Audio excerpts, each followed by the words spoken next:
It's July 14th, 2019, Prime Day Eve. and I don't know why I brought that up, but I just had to bring it up just to date this podcast immediately. And along it's hotter than hell outside, and that means it's also time for some hot takes from the Knee Jerks, Detroit Sports Talk with Eno and Big Al. How's that for a segue? I am Al Beaton, longtime Detroit-based podcaster and blogger. Joining me, as always, is my partner in crime, the man who knows a lot of things about a lot of things. That would be Greg Eno of the Wing Wheeler, Out of Bounds, and numerous other places. Greg, what is up? Hey, Al, good to see you. I should say right at the top here that we will not be with you on July 28th. Al will be out of town, so we'll come back at you August, if my math is correct, August 11th, I believe. It'd be hard doing a podcast from a beach. So. And with a gin and tonic in my hand. Well, that might be fun, actually. I want to just, so just get that out of the way right off the bat. Right. We're happy to be with you. I am Greg Eno from my Out of Bounds WordPress blog, and also the Winged Wheeler, as Al said, also on WordPress. That's my hockey blog. Follow me on Twitter at Greg Eno. Follow the Knee Jerks on Twitter at the Knee Jerks, and Facebook, we are at facebook.com/the Knee Jerks. And we once again, as is the norm, no guests. This is turning into a no guest podcast, but we may surprise you from time to time with a guest. Tonight's just going to be Al and I pontificating and who about, doesn't want more of that? I'm telling right. you.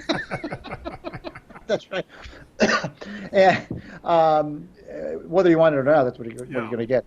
So we're going to be talking about we got mostly baseball on the docket tonight. We got a lot of baseball related topics, both Tigers and a little bit of non-Tiger stuff related as well. It was a kind of a big week in baseball for a lot of different reasons. So we'll get into that. But before we get to any of that, we're going to play a game we like to call "Whose Birthday Is It, Maestro?" Everybody knows pretty much how we play this game by now. I give Al a clue or two or three of an individual who's birthday it is today in the world of sports. And if Al can correctly guess that person within the first two clues, he'll receive a free gift bouquet from 1-800-Flowers. A bouquet of flowers, oh boy. I would like some lilies of the field, please. Okay, here's the first clue, Al. This person made his name in baseball, I will tell you that. He was born on this date in 1947. He's 72 years old today. He's still with us.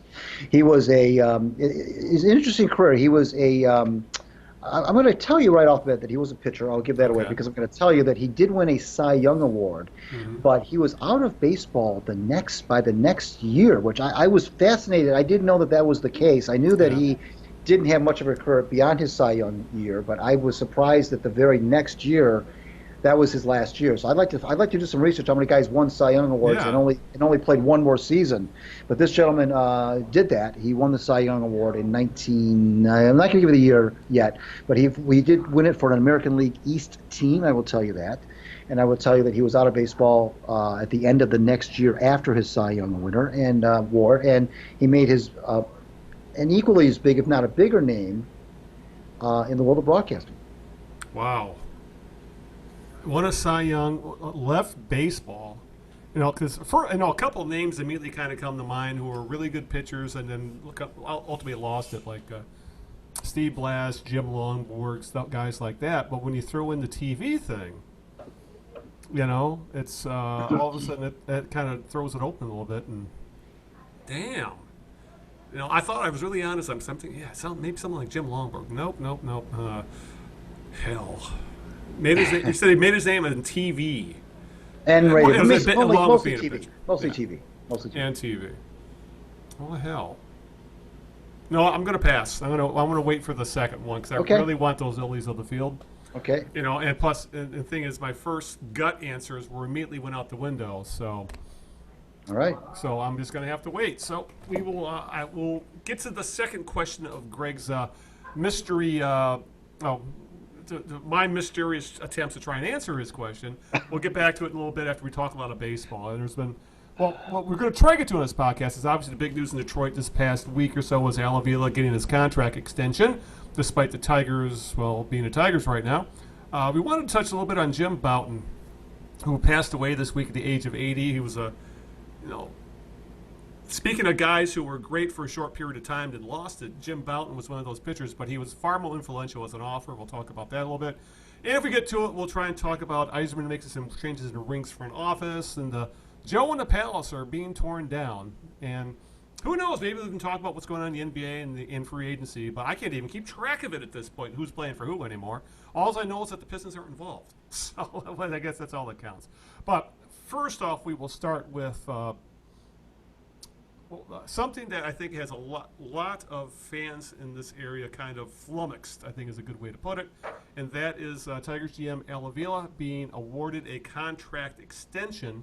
That despite the Tigers being on pace for, I believe, a third straight 100-loss season.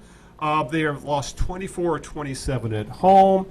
And just to make things more interesting, he was already under contract through the end of next season. So Chris Ilitch essentially bestowed upon Avila a contract extension a year and a half early. And from some reports that came out when this news broke, Ilitch wanted to give him an extension in spring training, 2 years essentially at a time. So that raises a bunch of questions as to what Ilitch is seeing that we aren't, or what he's being told that we aren't, because this team, just go by the eye test. It's hard to have anything. As we've talked about the past few weeks, Greg, it's hard to see anything positive going on with this team right now. Even the prospects that are being talked up endlessly by this team are either hurt or underperforming for the most part. So, and I also found it telling that Ilitch didn't have the guts, balls, whatever, to actually show up at the press conference, just releasing a press release with all kinds of flowery language about how much he believes in what's going on right now. So, what was your first reaction, Greg, when this went down? Because mine was like, why? Well,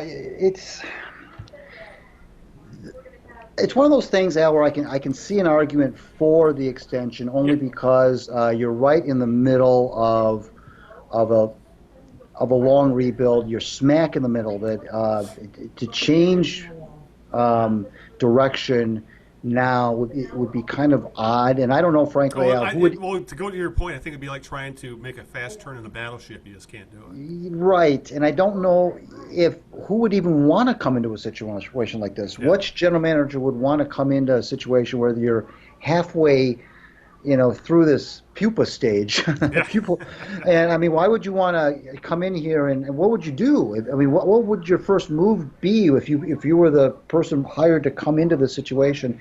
And I don't know that would be a something where you would be able to attract, the kind of I don't know who you'd attract with that situation. Right. So that's that. I can also see the logic behind waiting a little bit for this extension because, it wasn't his contract wasn't over until the end of 2020. So you can make the case, well, why not wait a little bit, see how we do with this upcoming up to the trade after the trade deadline.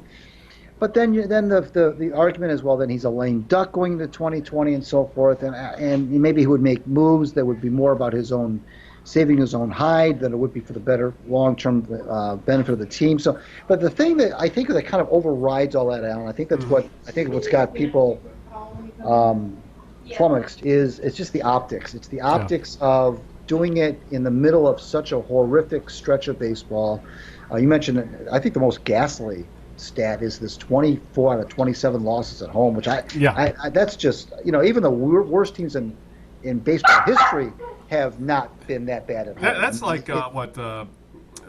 that's like early '60s Mets type of record. And I don't even know if you could find a 27-game streak by them where they lost 24 at home. I really don't. But it's the optics of doing it on a holiday weekend.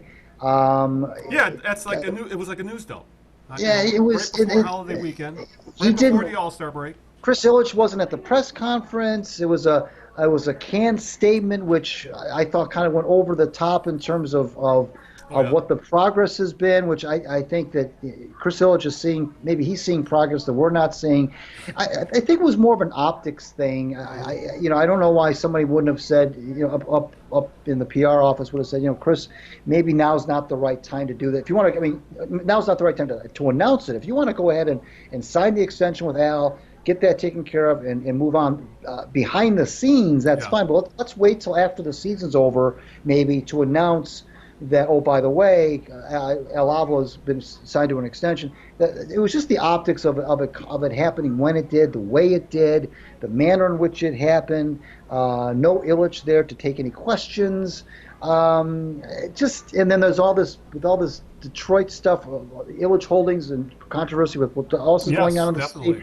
It just wasn't, from a PR standpoint. You can argue the baseball part of it till you're blue in the face. Right. But I think what really you can't really argue too long without understanding that this was a bad PR move, the way it was done, and leaving poor Al out there to field these questions by himself, kind of an awkward. And to his credit, he didn't make it about him. He did not make this extension about him per se. He was taking questions on behalf of the whole team and the whole process. It wasn't about, he didn't say anything about I'm happy to be that I know I'm going to be here for the next. Right. He didn't make it about him, so I give him props for that. I think from a PR, it was just one of those PR moves, kind of a tone deaf move, Al. Mm-hmm. And so again, you can argue I think you can make an argument both ways from the baseball perspective whether or not this is a smart thing to do. But from an optics / PR side, I think it was a poor move. Yeah, and just to show how over the top those the Ilitch's press release was. I mean, he used lines like Al has methodically implemented his plan, and at the execution of that plan has demonstrated progress and results in scouting, drafting, player development, analytics. That's a whole other topic right there. The analytics, I believe Avila said they were like top 5 in the analytics, even though from all other reports, they are way behind the state-of-the-art teams when it comes to advanced metrics. I'm especially pleased with the progress we have made in securing a stable of talented prospects, which bodes well for our future. Ha! There are some. There are calling it a stable. Is like, Collins. It's like someone who owns one horse having a stable of horses. There's a handful of guys that could be. There's probably a couple guys who you might call impact players specifically, Casey Mize, maybe Manning. And then the rest, send to their ceilings are above average major leaguers. They're guys you don't build around. They're guys that you add to your impact players, which you don't have. And then there's Al has a proven track record in the game, and his nearly 3 decades of experience is paying dividends in this rebuilding phase. The thing is, though, what dividends? We have not seen any. If he was a CEO of a company that was paying stock dividends, he'd be called to the carpet analyst saying, where are those dividends? Because we have seen none. Supposedly, we will see some of those dividends probably the next month, or especially after the trade deadline, as obviously Boyd, Green, Castellanos, there's some talk of Jimenez as well, maybe be looked to be moved, and then that's when we'll start to see some of these younger players such as Daz Cameron or Jake Rogers, for example. And I think that's what we're all waiting for at this point, Greg. It's like, what's the hold up with some of these guys? It's time to. There gets to be a point where you can only season them so much, and then they have to start learning at the big league level. And I think some of these guys that they have currently at AAA, specifically Rogers and Cameron, it's getting close to time where we said, let's just bring these guys up to the big leagues, let them sink or swim. And I hope we'll see them in about 2 weeks when the trade deadline goes down. But right now, I think that's what the fan base is really itching for at this point, because otherwise there is absolutely nothing to compel you to watch what's going on with this team right now. Even though, yes, they did win today. Yeah, woohoo.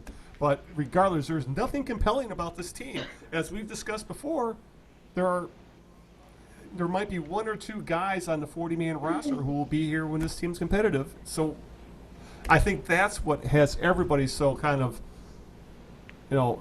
he's saying all these positive things about Avila, but these things he's saying we aren't seeing yet. Exactly. And these are, I've had my issues with we've both had issues with the fan base, but they're not. The bottom line is they're not stupid. And what you just said about he was saying positive things that we're not seeing. It's not we're not seeing it because we're ignorant to it and we just don't understand. We're not seeing it because we're not seeing it. I mean, with this day and age now, you can do so much internet research. You can look up what's going on. None of this stuff is a mystery. This isn't stuff that's happening in a vacuum that nobody has privy. That only Chris Ilitch and Al Avila can see. I mean, we can all do our own research and find out what's going on with these kids on the farm. And Jeff Moss of the Detroit Sports Rag, and I quoted it in my piece I did on this last week. Moss listed a whole bunch of these prospects and what their numbers are this year. And they're bad. A lot of them are bad. Very, very. I mean, guys with on-base percentages are barely 300 in some cases, and OPSs in the 600s. And this is not really, very encouraging. So I think the other reason when I was talking about the tone deafness and the PR travesty that this was is that Chris Ilitch, on top of not being present for the press conference, just put out this release that was just everything was rose-colored glass. Yes. There was nothing that even suggested he didn't even not even a throwaway line that said, "We understand the fans' pain. We feel it too. This is a tough." It was Al Avila actually who said, "We're in the darkest hour." He was the one that used that term. Yes, this is I the was going to bring up that quote. But Chris Ilitch's, this is the darkest hour. Right, Chris Ilitch's release was all about everything's puppy dogs and roses, and that's not the case. Yeah. And I think that you're right. When fans can look right through that stuff. If he had just said, this is we feel for the fans. We know the city deserves a winning baseball team. It's been, just something that kind of shows some empathy for what this fan base is going through, instead of just trying to just paint this broad stroke brush, rose-colored brush of everything's great and we're making significant progress, and the worst thing you can do, Al, as an executive in this town is insult the fans' intelligence. Right. And that's exactly what Chris Ilitch did. He's hoping that we're all stupid. He's hoping that none of us have access to a computer. None of us have access to these websites that we can just go instantly. You and I can right now go in and look up these numbers and see just how badly some of these guys are really doing. It's nice to say that Al's he's executing a plan. That's fine, but to go that one other step and say we all can agree we're seeing a lot of progress. No, we can't. No, we can't all agree on that.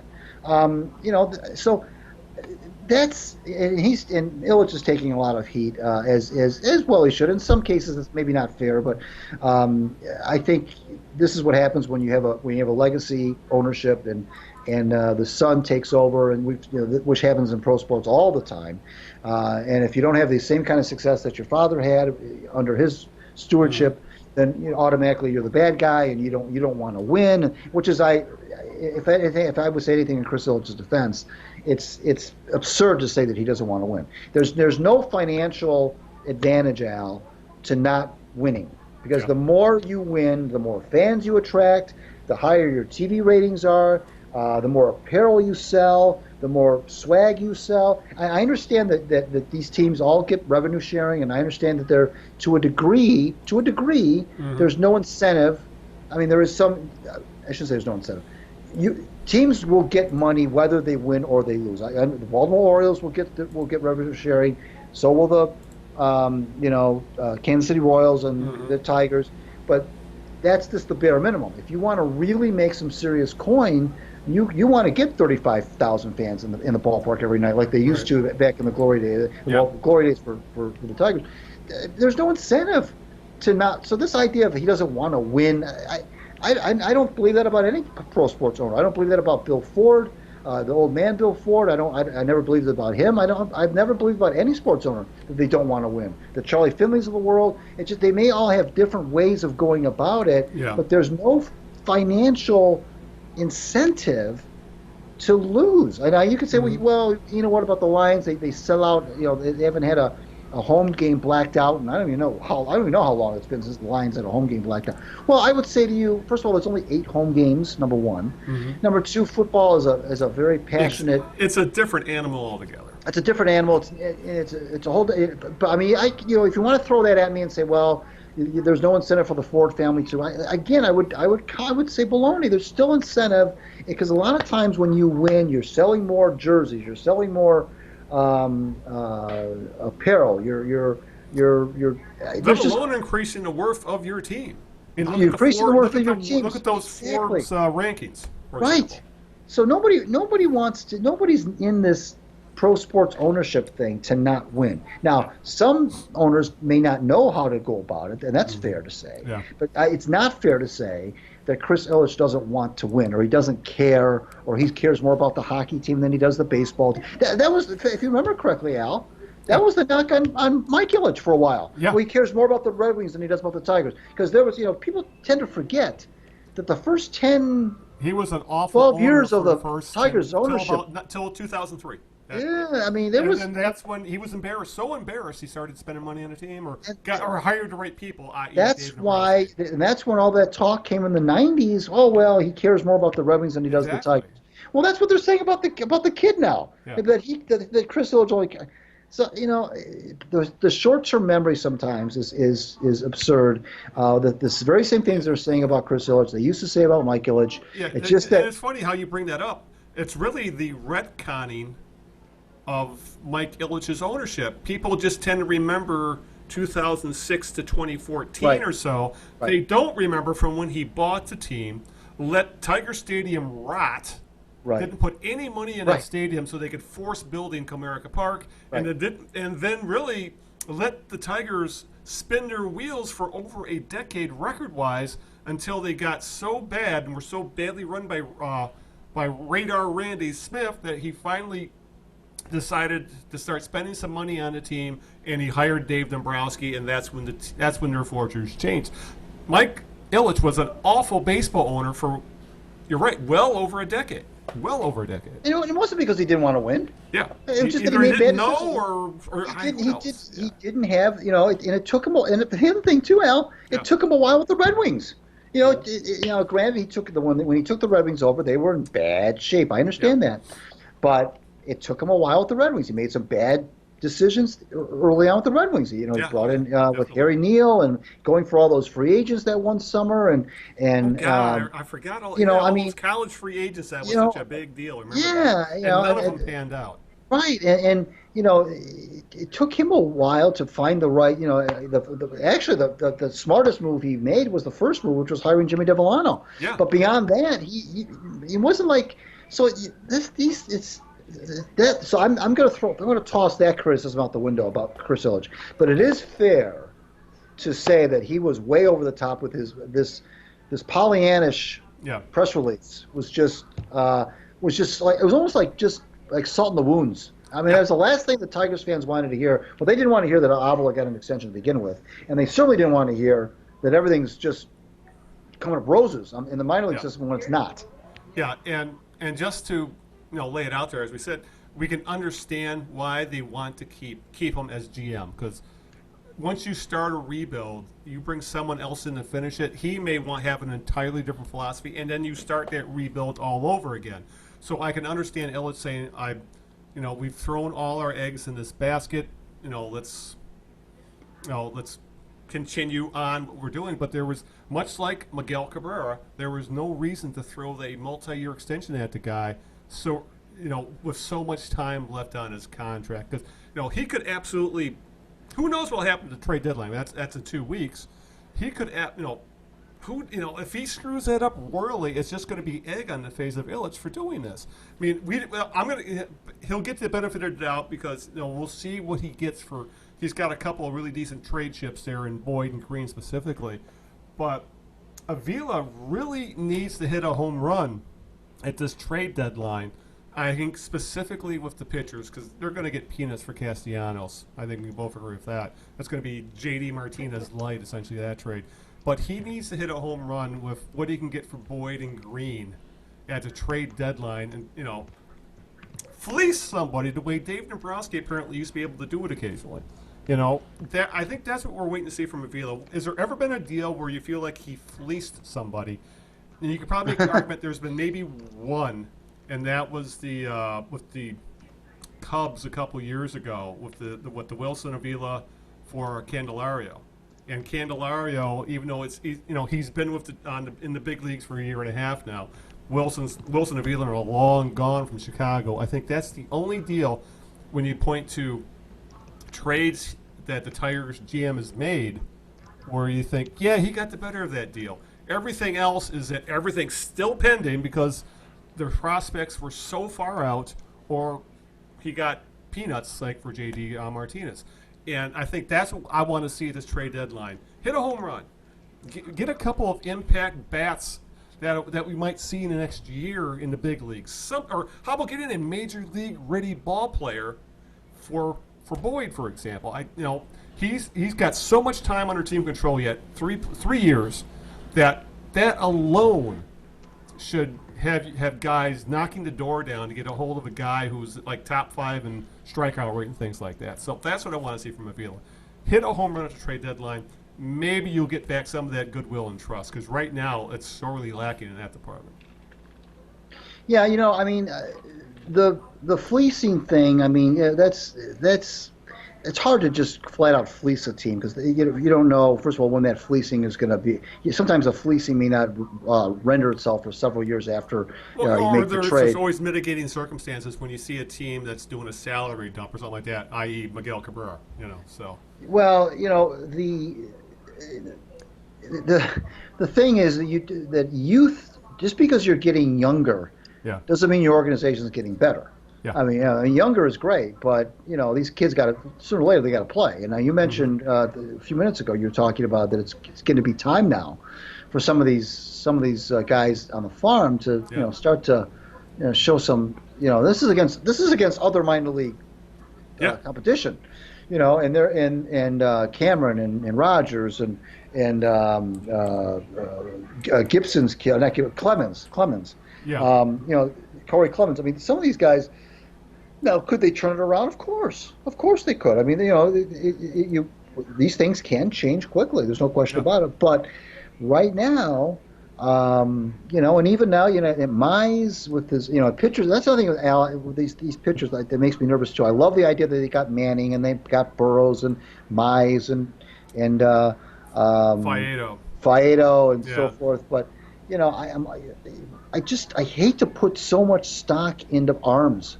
Because they're so unpredictable and they're so injury prone, and you never know when a guy's going to blow out an elbow. Already Mize was shut down for a little bit, and I'm not panicked about that, but I just don't want the Tigers put all their eggs into this. We're going to have this great rotation basket, because frankly, I just don't think that. I think you're much more. I think it's position players are much less volatile and much less. Yeah. If they were commodities, they'd be low risk for the most part. Now, they still have to produce, but I'm not as worried about Daz Cameron blowing out a knee as I am Casey Mize blowing out an elbow. Right. Yeah, and that's the other thing that I think fans, and I would hope, obviously I'm sure the team realizes this, but not every one of these pitchers is going to make it. They'll be lucky if one or two of these guys end up in the rotation. I'm sure the money is going to be on Mize and Manning, but if people are counting on Faedo and Perez and some of these other guys to all of a sudden the Tigers got a 5-man rotation right there. Plus Michael Fulmer. Speaking of injuries and things like that, that's the. We'll be lucky if a handful of these guys, even the position players we've been talking about, pan out. So you got to wonder, when does this team, have an idea as which these guys are going to be capable of sticking, and when do you have to start spending money to plug the holes? So, and I still think we're about at least 3 years away from that, if you ask me, because. This team they are so lacking in big league talents, I think, at all levels right now. Some of their best prospects are still, single A, double A. Isaac Paredes at double A right now, for example. He's right now, I think, considered their closest thing to have to an impact bat. But, we might not. I have a feeling we won't see him in the bigs till probably next a year from now, September. So, these things. I guess, as I use the analogy of trying to make a change, a rebuild. It's like trying to turn a battleship. Just it takes forever to do. I think you could say the same about rebuilds in particular. They move at a glacial pace, and fans don't have that kind of patience, especially because the Tigers played all those years of good baseball and never took home the big prize. I think that also plays into it, is that the Tigers came so close, couldn't close it out. We never got that happy ending, so to speak, Right. There was never, so there's now a huge sense of frustration. Here's a team that hasn't won a World Series since 1984. You could argue that team should have won at least one more as well. And now here we are 30-some years later, still no World Series, back in rebuild mode, with a GM no one really trusts just yet because he comes off as as an overly talkative used car salesman at times. And you have an owner who is getting it from all sides right now because the Tigers suck, the Red Wings suck, they're rebuilding as well. And then we got the District Detroit controversy where the Ilitch organization, Ilitch Holdings, promised the sun, the moon, and the stars that whole area around the new arena was going to be full of businesses and buildings and essentially a brand new neighborhood was going to spring up. And all that they've done so far is build the arena and build parking lots. And we're like 5 years into this District Detroit thing, and there's nothing going on with that as well. So right now, the bloom is off the rose of Chris Ilitch, if there ever was a bloom on him. So you factor all this together, and you have a lot of angry fans, because a lot of the fans who are angry about the Tigers are also angry about the Red Wings, and they're also angry about what's going on in District Detroit. So it's a really ugly mess right now when it's all said and done. Right. I mean, it's a very difficult time for the Ilitches right now. They obviously made some hay with the Yzerman hiring as far on the hockey side of things. Yeah, they bought some goodwill there. Right. That was a no-brainer kind of hiring. And that was another false narrative. Oh, Chris Ilitch will never hire Steve Yzerman, which I never bought into that. So. Although I heard scuttlebutt that said that Marion Ilitch was genuinely surprised that Kenny Holland did not stay after, and the scuttlebutt was that if she had known that Kenny would have left because Yzerman came on board, that she would never have hired Yzerman. I don't know if that's true or not, but that's interesting. That's an interesting rumor. Yeah. So, but it doesn't matter. What's done is done. But so it's the bottom line now. It's the optics and these you can't as we get more you can say what you will about the internet and about social media and about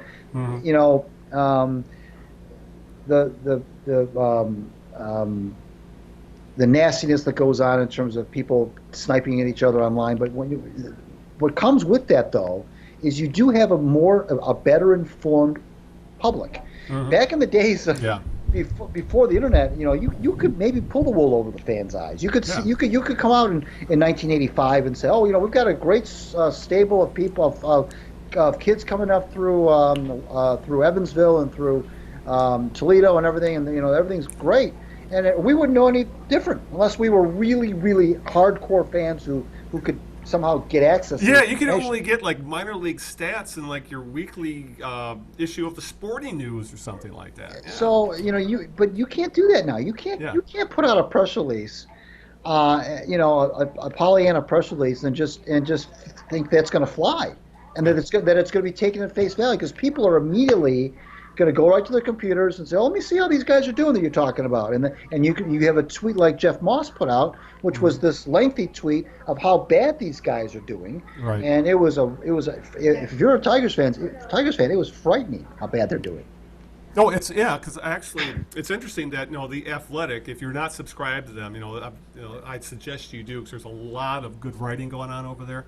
It's definitely, this is one of those things with The Athletic, is that you actually get what you pay for when it comes to journalism over there, sports journalism.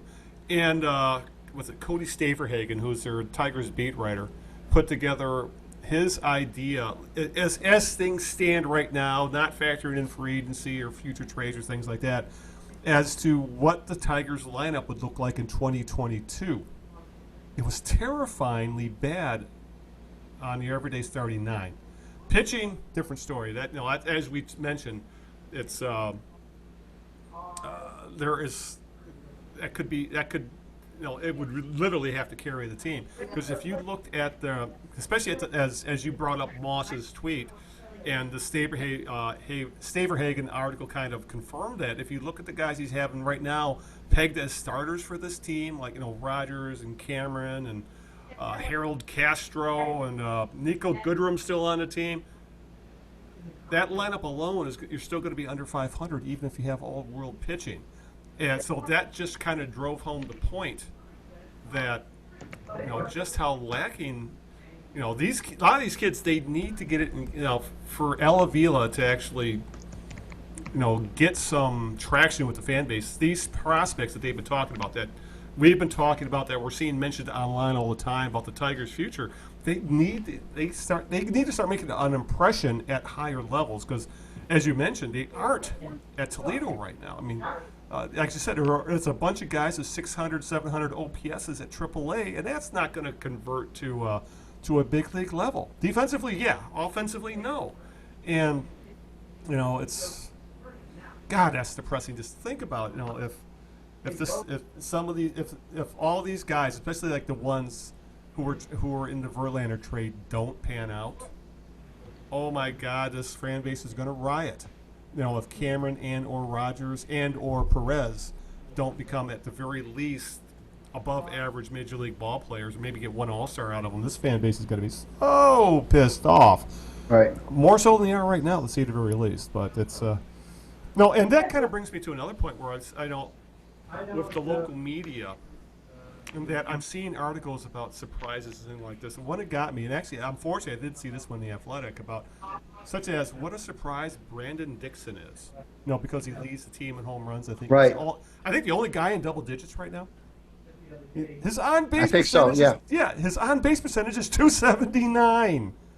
And he does. His OPS is still mid 700s. This is not a league average ball player, but yet we got the media saying, "Oh, he's surprised because he's got some home runs."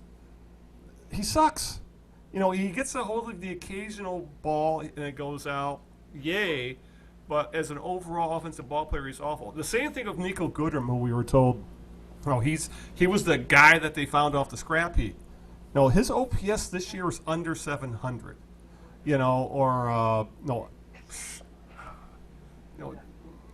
Remember Grayson Griner was going to be the. Let's see what he can do. He's a big league talent. OPS of 500. Right.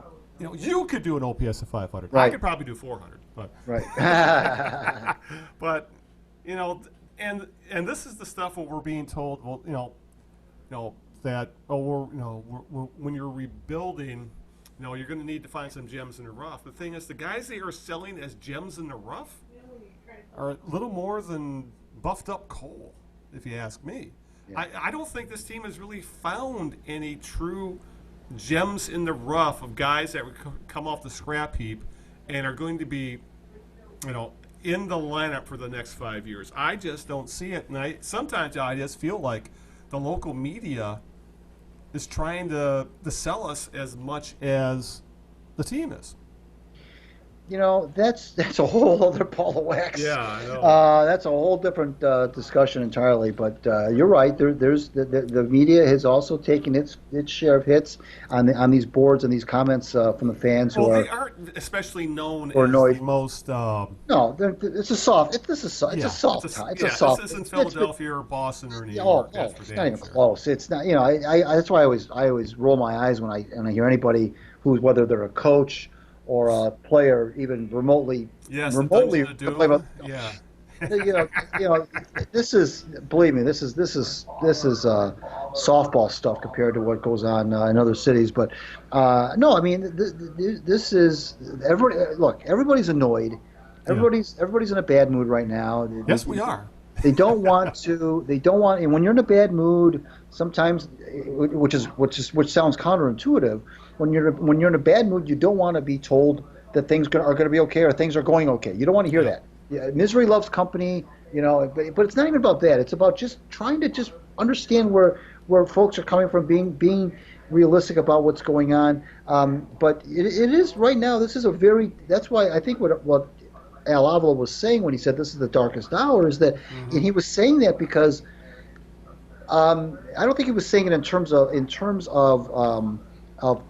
depression. I think he was saying it in terms of right now we're not seeing the kind of light. We don't see the light at the end of the tunnel is what he was saying essentially. That's why this is the darkest hour, because we're in the dark part of this rebuild and we don't see the light at the end of the tunnel, which is what gets people a little bit concerned. You don't see the light at the end of the tunnel. But then you think about teams like the Astros who lost way over 100 games, I think 3 years in a row before they got really good. But what's scary, Al, is that we're not seeing the players exactly that you can envision being. This is like in the mid to late 70s, you could see the Parishes of the world and Gibsons and that's a great analogy there. Petrie and you could 72 they won the division. Right. By 75 they had the 19-game losing streak. Mm-hmm. But by 77, 78, we were starting to see what turned into the juggernaut they became in the 80s. As you said, all those guys came up, fairly quickly.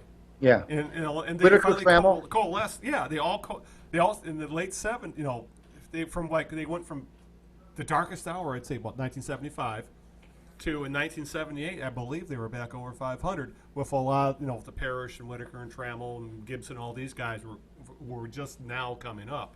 So I think that for the older part of the fan base, I think a lot of us remember that, and we're not seeing anything like that right now. Even though sports are different now and how teams are built are different now, we're just not seeing, that. It would one or two guys that would say there's someone who's going to be here for a decade. You know what I'm saying? I just don't see that with any of the guys that are on the team right now. Maybe we'll see that when some of these guys start coming up. But again, this team has done nothing to give us the benefit of the doubt right now. No, and that's why people are upset and they're beside themselves, and they don't know what they don't see any hope right now, and they've lost a lot of fans right now. But Al, that a lot of those fans will come back when things. But they right now apathy which is running rampant right now, and that's not good. And the Tigers just picked the wrong time to go into tanking strategy when you got half the league apparently doing the same damn thing. But the Tigers are really good at it because I think they have the second worst record in baseball right now. So yay! I mean, when you're as competitive with the Orioles when it comes to the worst record in baseball, you're doing something wrong, or right as the case may be. Right. But all right. Before we move on to talk about Jim Bouton a little bit, why don't you give me question 2 of the birthday game? Sure, absolutely. This person, again, made his name in baseball. He was a pitcher, won the Cy Young Award, I'll tell you, in 1980, which could give you some help, I would imagine. For an American League East team, he was out of baseball after the following season. His last game was in September of 1981. He won 25 games that year in his Cy Young Award winning year, and he did it shamelessly by throwing, he says, over 50% of his pitches were curveballs. He knew it was going to hurt his arm, and his quote was, "I'd rather have 1 year of 25-7 than a bunch of 15 and 15 years," and that's why he went balls out on his curveball. I think I know who you're talking about now. Is it Steve Stone? Yes, Steve Stone, absolutely. Yep, yeah. Steve Stone. When you brought that up, where he decided, I'm going for it, even if it destroys my arm. Yeah. It was very Milt Wilcox-like, who essentially did the same thing in 1984. Right, and essentially destroyed his arm. And both of those, Wilcox and Stone, were both well into the 30s. Mm-hmm. They figured, I may not have a lot left in my career anyway. Stone was 33 the year he turned 33 the year he had his Cy Young year. Mm-hmm. Won 25 games, was out of baseball by the end of the following season when he was 34 because of arm issues, because of the curveballs. He said that there was one game where I think it was recorded that he threw over 73 curveballs in one game. Yeah. In one game, he pitched through 73 curveballs. So he was known Oh, as one of I couldn't imagine the torque on your shoulder and elbow doing that. Oh my right. goodness. So Yeah. he and of course made his big name in broadcasting with the Cubs. He's with the White Sox now. Right. Big name with the Cubs and now with the White Sox and broadcasting. Partnered with Harry Carey for all those years.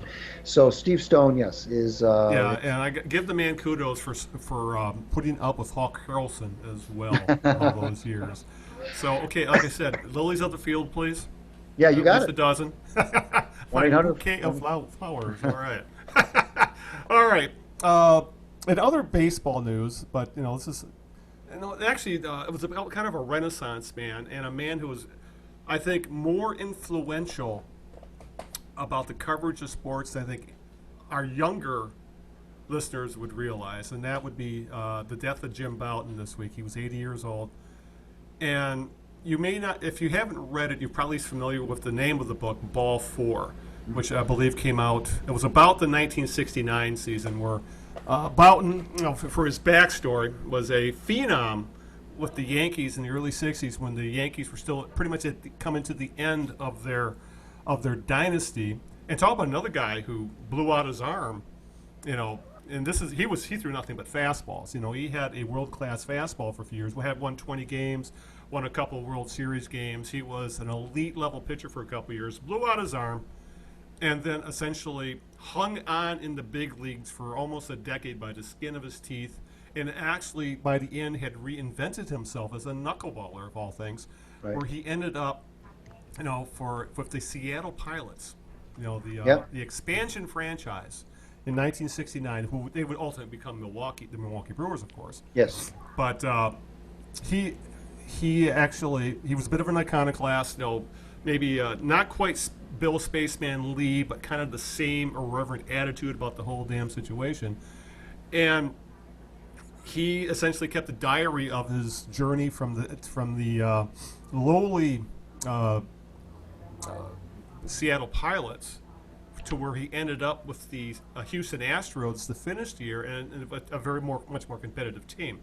But the book was filled also of anecdotes of his years with the Yankees, and those Yankee teams had some legends on them.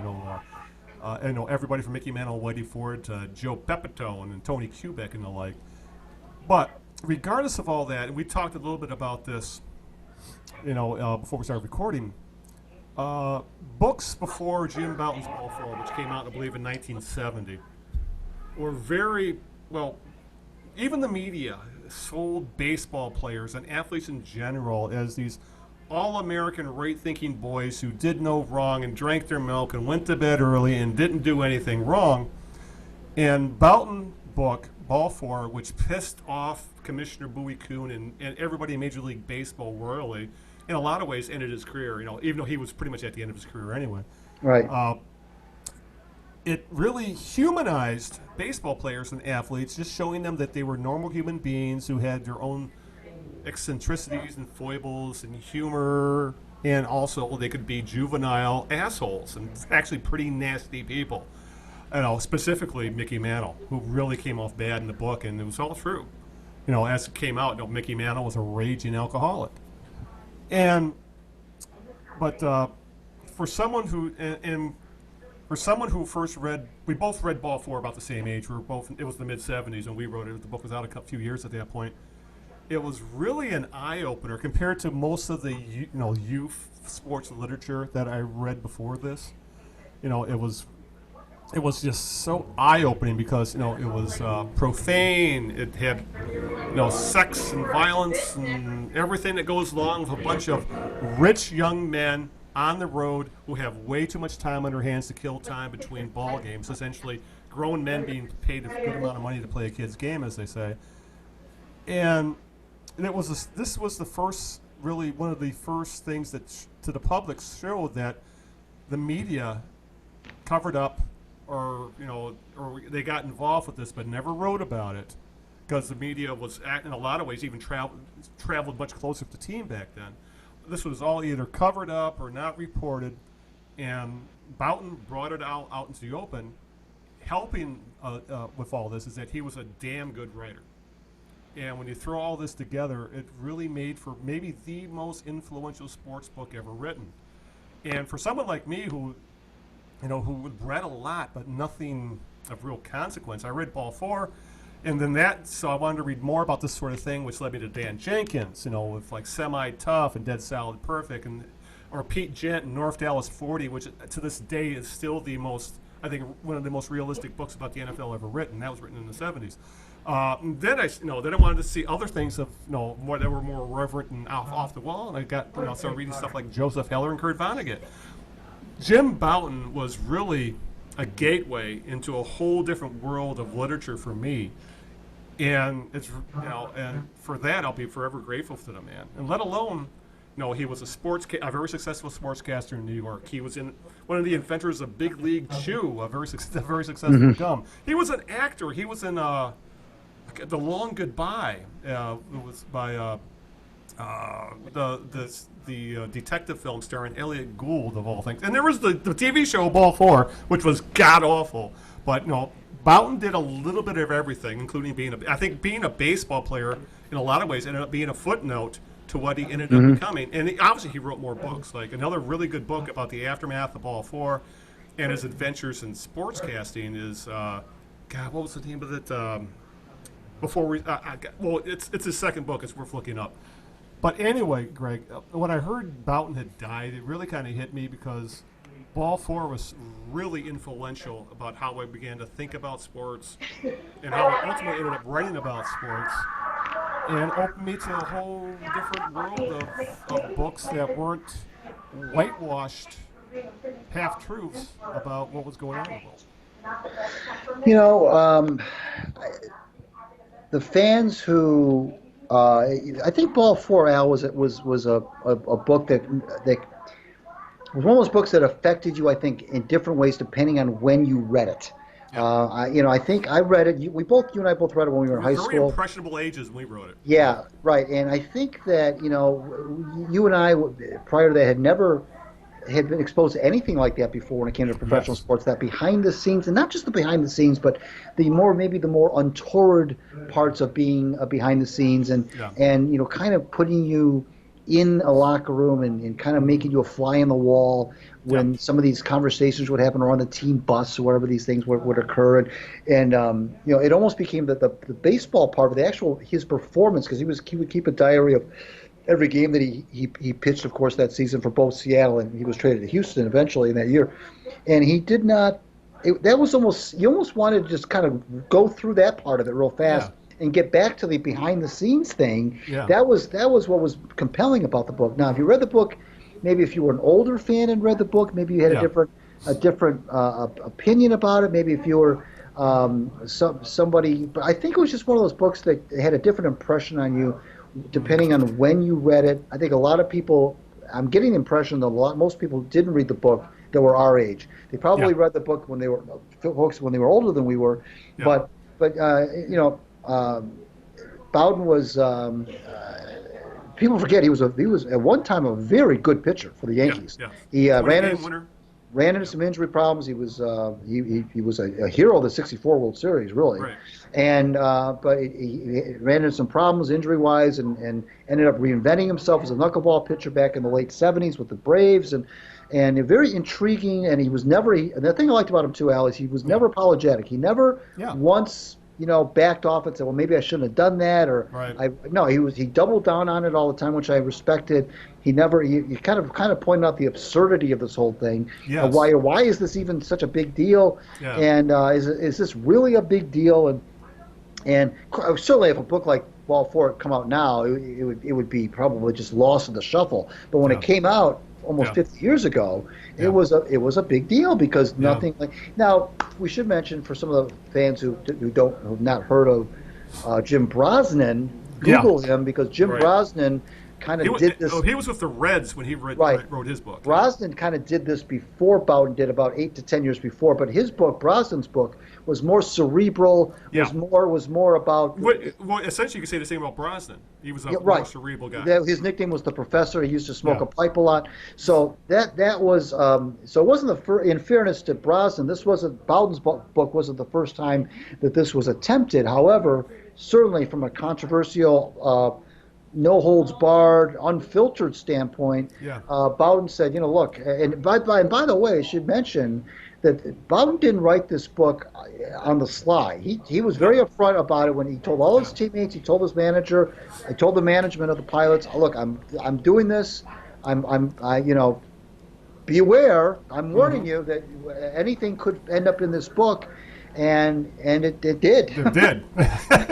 Yeah, I mean that's the first time I ever heard the term beaver shooting, for example, Right. or I remember the whole part of the book where Joe Pepitone put a piece of popcorn under his foreskin, claimed he had VD. Joe Pepitone became a minor celebrity all over again because of this book for his antics that he pulled off in that. Or who I think one of my favorite characters in the book was Joe Schultz. Yeah. Who was the manager of the pilots at the time. A career coach who I think that might have been his only managerial job ever. And to this day, every once in a while, I'll still use shit fuck, which was like his go-to for anything. Shit fuck, and of course, let's go pound some Budweisers. Right. Pretty much after every game. So there was Joe Schultz, who it was also he had Tiger ties as well. Remember, he a coach of the Tigers for a while. He was. Yeah, but yeah, it's Joe Schultz actually managed the Tigers after Billy Martin was fired. That's right. He was a pal of Billy Martin's. That's right. But it was. But I think you kind of nailed it. To this day, it's still worth reading. Every couple of years, I'll break it out again, and to this day, it's still quite relevant. It's still really, really funny, because funny is funny no matter when it's done.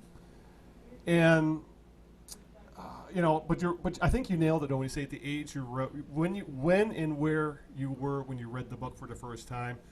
We read it in the '70s when we were very young, when we were relatively young, so it was a big eye opener. Someone today reads the book who had never read it before, it might come out as kind of quaint, as you said, or considering what gets reported pretty much on everything today. But the thing is, though, maybe those things aren't reported the same way if Jim Bouton just didn't, break it all wide open in 1970.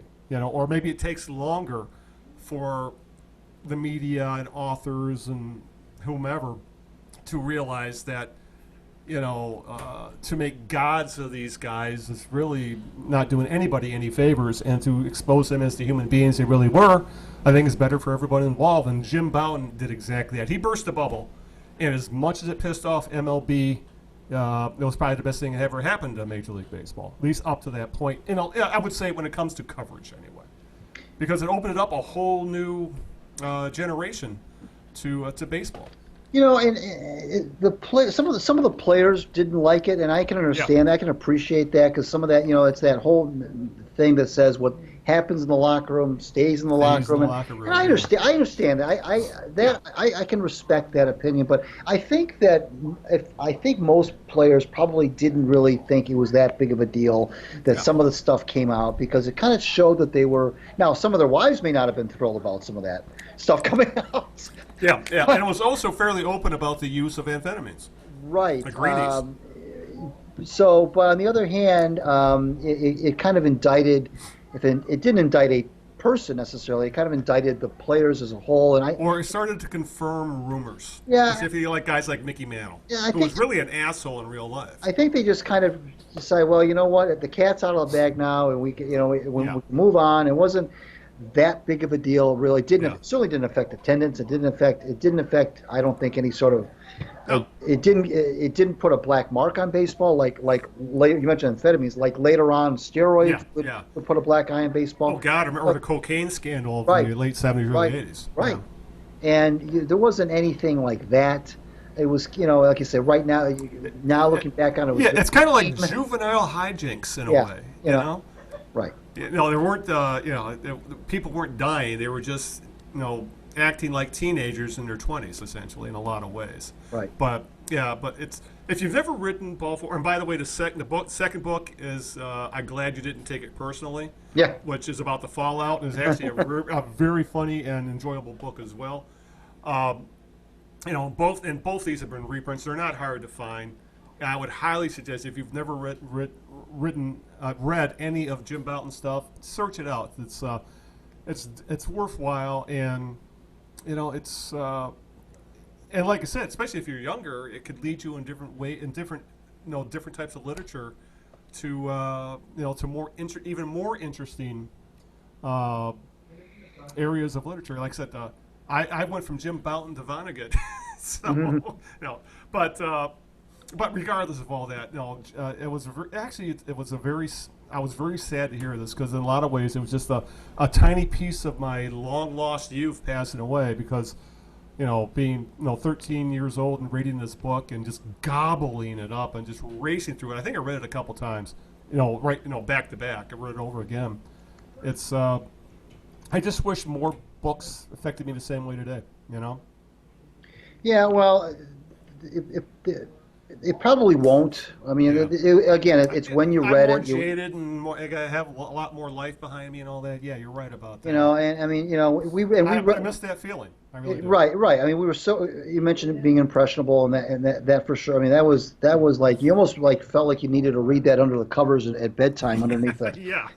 When your parents didn't know, because I mean, it wasn't that bad, but I mean, it was just so unlike anything. You and I grew up reading books like great running backs of the NFL or great pen races of baseball and baseball history. I remember.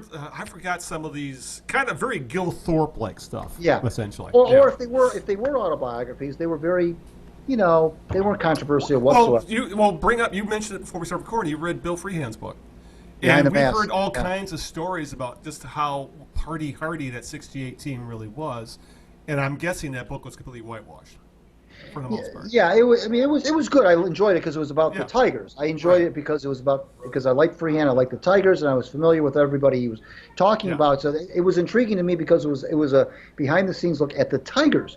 Now, as far as the impact of the book on me, I read it not long after I read Ball 4, which is probably part of why I felt the way I did about the book. It fell flat to me. Yeah. It was. I think Freehand did a good job with the book, but it wasn't. Its intention was, again, back to the same old. I'm going to give you a more. I'm going to show you what it's like. Yeah, we tried hard and we had clutch hits. I mean, he didn't. He did not get. If I remember correctly, it's been so long since I read the book. He did not get Freehand. It was more about him, his personal than it was about his teammates and about anything that went on in the clubhouse. It wasn't like that at all. And that's probably, frankly, Al, now that I think about it, when you think about this, Bowden wrote this book when he played for an expansion team, the Pilots, who probably didn't really they had no history. They didn't care about that kind of thing. And they only lasted 1 year. And Freehand wrote his book. And I'm sure he had to get some sort of clearance from Jim Campbell, who was about as buttoned down as you could get. And I can't imagine Jim Campbell ever greenlighting anything that would have been remotely controversial about any of his players. So Freehand probably wrote that book under the auspices of Major League Baseball. Yeah, right, and that's probably another reason why it came out the way it did. Again, it was a good book. I don't want to downgrade the book. It just was not. They were just it and Ball 4 were just apples and oranges. Yeah, I would have, personally, I would have loved to know more about like Norm Cash's antics behind the scene or something like that than some of the other stuff that ultimately, obviously a lot of the stuff we found out long after the fact about just what, I'll just say this. I think most baseball players are like anybody else in their 20s who have too much time in their hands and some extra money. They say and do stupid things, and they drink too much. So, but yeah, it's, I'll just say that, digging out books like Bouton's, and there's been more since, but I would really like to. I've heard about Jim Brosnan's book. I think I really would. I need to find that one and read it just for comparison's sake, just because it's the same subject taken from a different way, but there are a lot more books out there now. Like I read a lot of David Halberstam's baseball books, for example. I think he like the one about about the '64 St. Louis Cardinals, for example. And a lot. and they are so much more informative and better written than the stuff we had been exposed to up to that time. That because the authors are much more freer with with what they can say and what they can report now than they could back then, where they said, I cannot spoil the image of Mickey Mantle, for example, which, so that's how things have changed. So definitely, but at the very least, read Ball 4. It's really worth your time. It's not a short book, but it's a quick read. I'll put it that way. So because you'll get engrossed in it right away. And again, it's about a different era. An era we'll never see again, and for the better, because these guys this is pre-free agency. A lot of these, this is all pre-free agency and that sort of stuff. So there's a lot of the backroom stuff that went on that Bouton wrote about and what these guys went through. So, rest in peace, Jim Bouton. You did a good, he lived a good life, and anybody to be known for anything, Ball 4 is not a bad thing to be remembered about. No, for sure. All right, so how about we talk a little bit about, saying more goodbyes. Let's segue into saying goodbye to some buildings.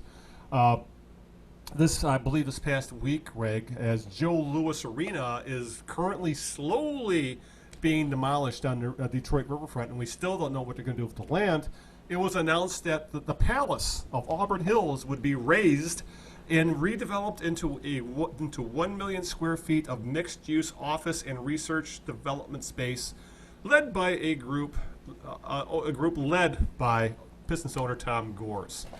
And this is one of those things where, it seems like such a waste of a facility.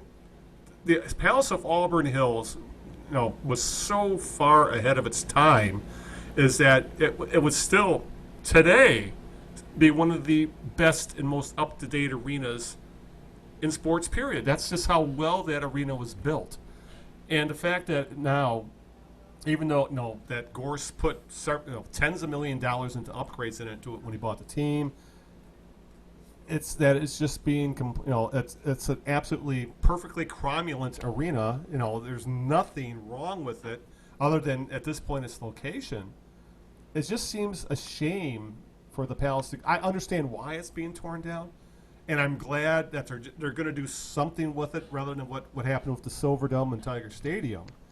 But it still just seems like a bad end to a state-of-the-art facility, one that was so influential that other arenas were essentially rip-offs of they ripped off things that the Palace did first. So, I'm not going to be all misty-eyed and everything else about the Palace. It was a great place to watch a basketball game, even though from where I lived, it's like going across the damn Arctic to get there, from south of Detroit. But it's still, there's a lot of good memories there. It's a shame to see it go down, and I don't know. But it just seems to be such a waste of a facility, one that was really, there was no reason to tear it down other than Gores wanted to move downtown, and that maybe the land it's on is worth even more than it is as an arena. I think those are the only two reasons why. Yeah, I mean, it was state of the art when it was built. It's still by a lot of metrics state of the art today. Yeah. It was a great. People forget how great of a concert venue it was. It hosted a lot of, in addition to sports, all the sports it hosted tons of concerts. Yep. Big name acts. Yeah, it really became the go-to place, because it was so much. Where else were they going to go? Joe Louis Arena or Cobo Hall? Palace was just so much better than both those. It was. You say, well, it was 40 miles outside of Detroit. Well, maybe, but it was also right off the freeway. Yep. It was right off I-75. It was fairly easy to get to if you were willing to drive that far. And the thing that, though, Al, about, we talked about this before when it comes to like Joe Louis Arena and the way that was situated, there was nothing to do around the Palace. Yeah. There was nowhere. There was no. They maybe a couple of bars here and there, but you went out there to see whatever you were going to see, whether it was the Pistons, whether it was hockey, whether it was a concert, whether it was the Ice Capades or whatever, and then you drove home. There was no He didn't go out there. It didn't do anything for Auburn Hills proper at all. No, other than the taxes it generated, but there was no businesses at all worth visiting around it. And it was actually further away from Metro Detroit than the Silverdome. Yeah. So that was, and there was nothing to do around the Silverdome either. So I'm a little surprised that they didn't try to, build around the palace and try to, create some sort of a mini downtown around using that building as the hub. Mm-hmm. Now they had some nice places inside the palace to eat. Yeah. That's different. I'm talking about going somewhere, having a dinner. Well, compared to going downtown Detroit, where you can make an entire day before you even go to a game. I just think that there was that might have been an issue, but you're right. As far as the building itself goes, it does seem like a shame to level it based on it's unlike Joe Louis, which should have been leveled the day it was open, frankly. But and don't get me going on people with their I'm so sad Joe Louis is going. That as much as Tiger Stadium was, even though I rag on Ilitch for not putting any money at all in the Tiger Stadium, it was a rotting hulk. And essentially, Joe's Arena was a concrete bunker that they built on water and they didn't put any windows in it. Stuff like that. Right. It was very mid-'70s architecture. Much like the cookie cutter stadiums that were popular back then. Right. As an arena, it was, other than having good sight lines, it sucked as an arena because the concourses were small. There was not enough bathrooms. Parking was a pain in the ass at the Joe, and there was none of these problems at the Palace, because the Palace, wide open concourses and bathrooms and concession stands and beautiful seating, and there was just a gorgeous, gorgeous, gorgeous arena. It was an arena done right, but also by done right, it was built with private funds. And I guess that's the other thing that I'm not too thrilled about is that essentially corporate welfare, billionaires getting public money to build their own playgrounds, and that's another whole subject right there. But at least to Gore's essentially he got the Pistons for a song because the entire Palace organization was thrown into it, and he bought it pennies on the dollar. Kerry Davidson just wanted to get the hell rid of it. And and Gore if he knows how to do one thing, he knows how to make money.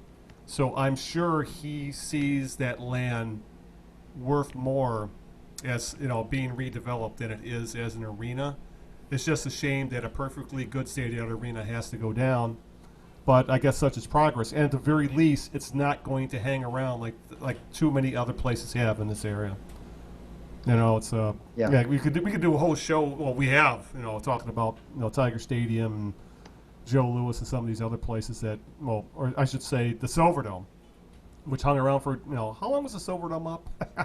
A decade. Oh, you mean yeah? At least. And Tiger Stadium, that was an entire boondoggle.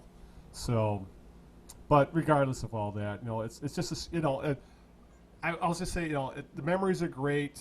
But I'm not emotionally tied to arenas the way some people seem to get. So whatever, Right. It's going. It's it's a shame that they have to knock it down, but they'll be forgotten. They'll be all but forgotten. The Pistons get good, and their wings for that matter at Little Caesars Arena. So. Yep. All right. With that, I guess why don't we touch on the Red Wings before we call it a night? And obviously, the Red Wings made some news. I should say Steve Yzerman made some news, Greg. In that he's starting to make changes in the front office. It looked like he just wanted to keep everything the status quo until the draft. Because what can you do when you have a draft coming a month before after you get hired? So, but now that the draft is done, Yzerman's starting to get some of his own people in there, his own mafia, so to speak. And Tyler Wright, the Wings director of amateur scouting, who ran Ken Holland's drafts for the past 6 years. He's moved on to, guess where? Edmonton, to join Kenny. And there was a couple other scouts who have moved on as well. I don't think it's been made official yet, Greg, but it's expected Yzerman will name Chris Draper of the Grind Line, and who has been assistant to the GM. Not assistant GM, but assistant to the GM under Ken Holland. And he's supposedly going to be Tyler Wright's replacement. This is something I don't think anybody's really surprised about, that Yzerman's slowly going to start bringing his own guys in. And we've heard good things about Chris Draper for a long time, that he is a guy to watch, a future general manager in training, so to speak. So I guess none of this is a surprise.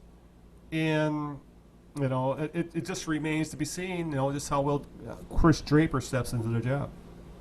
Well, these things are inevitable when new guys come in. The changes happen. One of them already found, was it Wright that already found work with Edmonton? He's already joined Kenny Holland. Yeah, so I mean, that's not unexpected by any stretch of imagination. Chris Draper has been, for all the times that we've kind of snickered at the Red Wings handing out these jobs to former Red Wings in the front office. Chris Draper, by all accounts, is he's been a good soldier. He's been a good employee. Supposedly a good hockey guy. Good hockey guy. He himself, Draper, was not a star, and sometimes those players. And then you got Patty Verbeek, who came over from Tampa, and he was Yzerman's lieutenant in Tampa. Boy, you got some gritty guys there between a little ball of hate and a grindliner. Yeah. So I mean, it's he's slowly but surely Yzerman's putting his imprint on the team, and I'm sure we'll see even more. Oh, I'm sure we'll see a lot more. This is just the beginning of it. But I can. Everyone can rest assured, though, that whatever decision he makes will be well thought out. It won't be, based on emotion. Our podcast, the knee jerks. Right. Sure. No knee jerk moves. It won't. It'll be well thought out. It'll be cerebral, and every move will have a corresponding move, and so. Let me ask you this, though. You think it was probably time for this organization, which essentially has had the same, I wouldn't say it won't have has had the same organizational structure, same people in it since the 90s. Maybe it was time to make some changes and shake things up a little bit, or more than a little bit. Actually. Well, yeah, I mean, sure. I mean, there's you just tend to be. I remember, it was back in 2007. I was talking to Mike Ilitch, and I said they were unveiling. I think they were unveiling the Gordie Howe statue. Yeah. I think was what it was. And I said, "Do you know that you and Jimmy have been around together for 25 years?" He said, "Well, you're right." He said, "That just goes by so fast." I said, "I know." But what comes with that stability can also come some staleness as well. Yeah. And I think that. It's okay that Ken left to go to Edmonton. It's okay that despite what Marion thought. Yeah, right. It's okay that these scouts are, it's okay that, I mean, it's all fine and dandy. I mean, stability is okay, but you also have to put the right people in the right jobs based on what you see fit. And he's been hired, Yzerman has, to bring the Red Wings out of this rebuild and back into championship status. And if this is the way he feels he needs to do it, then that's the way it's going to be. Yeah, it's I just you hire a guy to do the job. He needs to do the job as he sees fit. And and we knew it was going to happen. It was just a matter of time. And like I said, you can't make these kind of moves before a draft. You just can't. So. Because he pretty much had to roll with what Wright and these guys thought about who they're going to draft. So now he's got his own man. We might see more changes as to how this team drafts from here on out. Now that this is essentially starting to blow out the Ken Holland Mafia, so to speak. So, Yzerman has the benefit of the doubt at this point, and I think he's going to get a little bit with Draper because it remains to be seen, just how. He's, as head of scouting, we'll see how it goes. So, from all accounts, he's, there's been nothing but good things said about Draper. But like I said, it's all about what he does from here on out, rather than him being a Red Wings hero. So, for both these guys, realistically. But again, because of their names, because of what's going on with this team, they're definitely going to get a grace period, probably of at least a couple years. So, right, we'll see what happens. Yep. All right. With that, Greg, I really don't feel like I put it in the show notes, but I really don't feel like going into NBA players and how they've thrown their weight around as to how they force trades and free agency and all that? Because I can't even keep track of it at this point. And the other part is that the Pistons aren't even included, even though there was some talk about them being interested in trading for Russell Westbrook, which never happened. So I'm about ready to call the podcast. Rather than drag it on for another half hour, why don't we just get to the jerk of the week? So who is your jerk of the week? My jerk of the week is a new rule that is being experimented with, I think, in the Atlantic League. I'm not talking about the robotic umpires, because I actually like the robotic umpires for balls and strikes. I'm talking about this new rule that says if a catcher drops a ball, even if it's not the at fourth, any time, whether it's a swinging strike, a ball, whatever, and the batter, no matter what the count is, the batter can run to first base and try to essentially steal first base. And that was done successfully, I think it was either today or yesterday, over the weekend. It was done today. In the Atlantic League, it was done today. Yeah, and I can't remember what the player's name was, but he and I don't even know if he swung at the pitch or didn't swing at the pitch, but it was like a 1-1 count or something, and the ball went to the backstop, and this batter who remembered the rule took off for first base, and he beat the throw, and it just to me it just changes fundamentally. Again, the robot umpires, to me, that's just correct. That's just taking technology and trying to do away with bad balls and strike calls.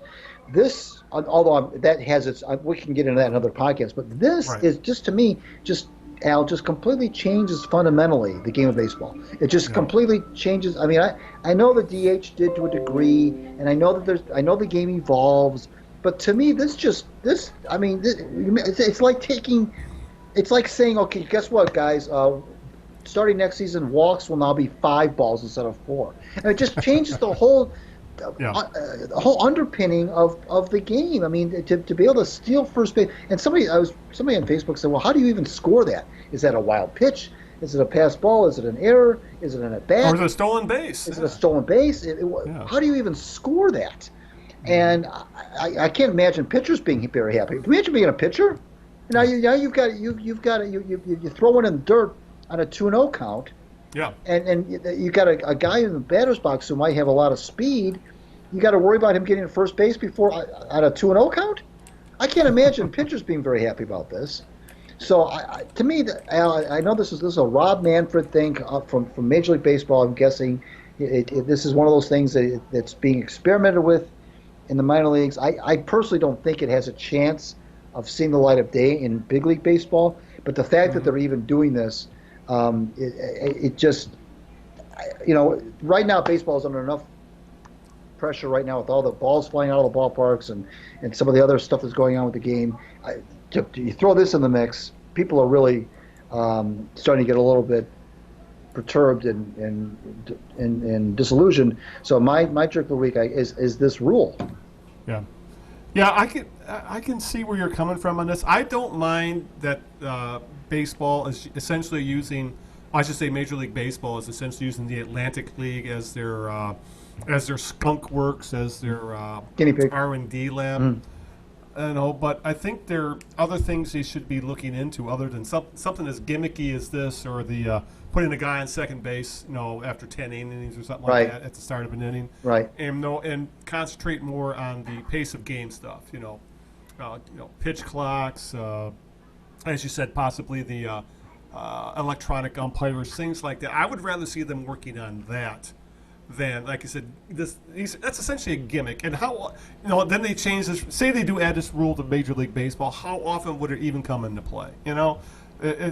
Much like the when they said we're going to speed up the game by, you can just point at first base and say take your base instead of throwing 4 pitches for an intentional walk. How often do you see that? Right. A handful of times in the season. It doesn't really change what baseball is trying to change. No. So I'm, gimmick. This is just a gimmick. It's getting baseball's name out there. But I'm with you. It's silly. It's not really going to amount to anything. So keep tilting at those windmills, Greg. I'll do that. But okay, my jerk of the week. I'm going with the news that came out this week. I'm going at NFL owners. Talk about low hanging fruit, but they're talk about a bunch of rascals, to not put it kindly, is that I guess that the tar balloon is thrown out there that NFL owners are in favor of expanding the NFL regular season from 16 to 18 games. Obviously, they want to stretch the schedule for more TV money. Probably, maybe get rid of a couple exhibition games, start the season in August, run it through February. The season getting longer and longer. And, it always does come down to money, about essentially what, because that would mean the TV networks would have more weeks of another week of football to pay for, and they could, redo all the contracts. But there are also some oddball stuff with this, saying if they went to 18-game schedule, there would be obviously, I would say they would have to change how bye weeks are done. They would have to change how rosters are put together, because there's no way you could get by with a 53-man roster anymore if you're adding more games to the schedule. How do you handle contracts? Things, these guys are currently being paid for 16 games over 17 weeks. How do you change all this stuff? And obviously it would have to be taken up with changes in the collective bargaining agreement. From all accounts, the NFL Players Association has smartly said no. No, because these guys wreck their bodies enough over a 17-week season that asking them to play even more football, I just think you're really stretching the limits of what these guys' bodies can handle, all for the sake of getting essentially more TV money and extending playoffs and seasons and whatever. So, yeah, I have a feeling stuff like this is, we're going to have labor unrest, Greg, I think in baseball and football, over stuff like this, and obviously baseball of how they handle free agency and how the pay scales have gotten all out of whack. So, and it's stuff like this that are driving a wedge in between ownership and the players. Right. So the owners, they just don't get it. They just have dollar signs. And the players are like, what about, if you're going to make us do this, then you better, compensate us fairly, give us more jobs for more players, and you're going to have to set up rules where I saw one thing proposed where there would be an 18-game season, but players could only play 16 games, so which would make like the backup quarterback a far more important position, right. Things like that. So again, this is starting to play with the fundamentals of what football is, and I think the players are smarter than the owners when it comes to that kind of stuff. So my jerk of the week are the NFL owners for essentially not knowing that sometimes, too much of anything is just sometimes it's just too much. More football is not necessarily the best solution for them making more money. So they're my jerk of the week. I couldn't agree more. I mean, the 18-game schedule is I know obviously it would reduce the exhibition schedule to 2 games, so it'd be right. Still a total of 20 games. But that's not telling the whole story. Yeah, and they're not going to shorten the playoffs, so these guys' seasons are getting ridiculously long. It's not. That's not. Yeah, that whole. I mean, this whole thing. Well, if fans will say, well, gee, what's the big deal? You're still only playing 20. Baloney, because those 4 exhibition games. How often do the players play? Right. This is back in the older days, in the 70s and in the 60s, players would play exhibition games. There were 6 exhibition games. Right, there were 6. Well, yeah, there were 6. Yeah. Number one, and the starters would play a lot of those games. Now, the exhibition games, as you know, they're just used essentially for extended training camp purposes. They're used to get an idea of how the rookies and free agents are doing. Their auditions. The regulars at best will play at best 2.5 quarters of any given. Usually it's the 3rd exhibition game. They'll play maybe of the first half, maybe a series in the second half, and that is it. So don't tell me, well, we're just going to be, if they add, it's a fair swap. We're taking 2 exhibition games out and adding 2 regular. No. That's not a fair swap, because you're taking out 2 games where the starters don't play that much, and you're adding 2 games that are now regular season games that the starters are going to be asked to play more. So, and this whole thing, when you said about it's 18-game season, but you only play 16, what does that tell you? Yeah, exactly. It tells you the season should be 16 games, is what it tells you. Yeah. Exactly. All right. With that, let's get the hell out of here because we're not going to be able to talk for a month. So God help us. So with that, Greg, why don't you get out the thank yous and what fors and where you can find us and all that fun stuff. Absolutely. Once again, you can follow me on Twitter at Greg Eno. Follow the Knee Jerks on Twitter at the Knee Jerks. My WordPress blog, Out of Bounds. I basically write a new piece every week, or if I'm not writing there, I'm writing a hockey piece on the Winged Wheeler, which is also hosted by WordPress. And Al's going to tell you in a second how you can find the podcast. Obviously, you found it already, but just so you know, for next time. And I want to thank my lovely wife Sharon for putting up with this nonsense. And we won't see you on the 28th of July. We'll see you on August the 11th. And Al, go ahead and tell us what's going on with the podcast. Yes, as always, I want to give a shout out to my girlfriend Linda, who is busy saving lives in the ER tonight. Go get them, Tiger. As always, you can find this podcast if you want to go to the mothership where you can just do a direct download, thekneejerks.net. That'll take you to our podcast webpage where I'll have all the show notes, and you can just do a direct right-click download and for the podcast.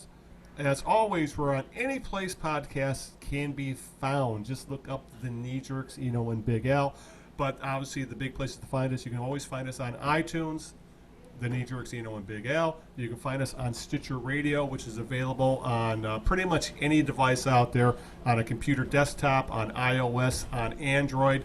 Just go to, on your phone, just go to your whatever app store you're using, download Stitcher, look for Eno and Big Al, the Knee Jerks. Same thing on your computer browser, go to Stitcher.com. You can set it all up there. And, of course, YouTube. Yeah, we are posting our video on YouTube. Essentially, it's everything you listen to in the audio plus our mugs. Where you and there's not much more difference than that, other than you can see us. You can actually see what we look like when we're laughing and saying stupid things. So again, on YouTube, you can go to just do a search for the Knee Jerks, Eno and Big Al, and as you can subscribe. Also, click that little bell thing on the side, and you'll get notified whenever new video goes live.